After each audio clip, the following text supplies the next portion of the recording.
이른바 불법 체류자라고 불리는 미등록 이주 노동자에 대한 단속이 무리하고 또 폭력적으로 이뤄지면서 이주 노동자들이 단속을 피해 달아나다가 다치는 일이 잇따르고 있습니다. 경주에서는 최근 1년여 동안 3명이나 심하게 다쳤는데 최근에는 사건 은폐 의혹까지 제기되고 있습니다. 장성훈 기자가 취재했습니다. 스리랑카 출신의 이주 노동자 A씨. 이달 초 경주의 한 공장에서 미등록 상태로 일하던 중 갑자기 들이닥친 출입국 단속반을 피해 달아나다가 6m 담장 아래로 추락했습니다. 진단 결과 두개골 골절에다 무릎뼈가 으스러져 수술까지 받아 장애 가능성이 높은 상태입니다. 이런 일이 벌어진 건 비가 내려 안전사고의 위험이 높은데도 단속반이 무리하게 쫓아가 붙잡고 안전조치도 제대로 하지 않았기 때문입니다. 비 많이 왔어.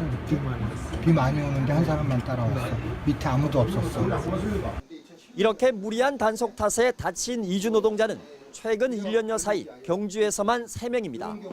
3명 모두 쫓아오는 단속반을 피해 담장 밖으로 뛰어내리다 다리 등에 심각한 골절상을 입었지만 단속 방식은 여전히 개선되지 않고 있습니다.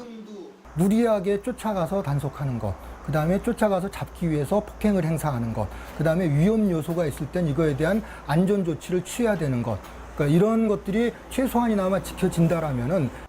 경주 이주노동자 센터 측은 특히 A씨의 경우 출입국 관리 사무소 측이 적절한 절차 없이 환자를 다른 병원으로 옮기는 바람에 치료가 지연됐다며 이는 사건 은폐를 위한 환자 빼돌리기라고 주장했습니다. 이에 대해 출입국 관리 사무소 측은 병원을 옮긴 건 외국인 근로자의 치료비 지원이 가능하고 시설이 우수한 곳으로 옮긴 것이고 단속에서도 안전 지침을 따랐다고 해명했습니다. 안전 지침이란 게 사전에 우리가 이제 그 안전 요원들을 배치하고 그렇게 하는 그런 게 있죠. 단속 준칙 같은 게.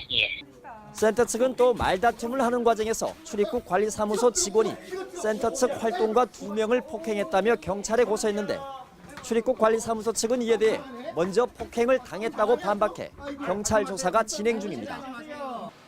국내에 거주하는 이주 노동자는 100만 명, 이 가운데 미등록 상태인 경우는 20만 명가량으로 한국인들이 꺼리는 이른바 3B 업종을 도맡고 있습니다.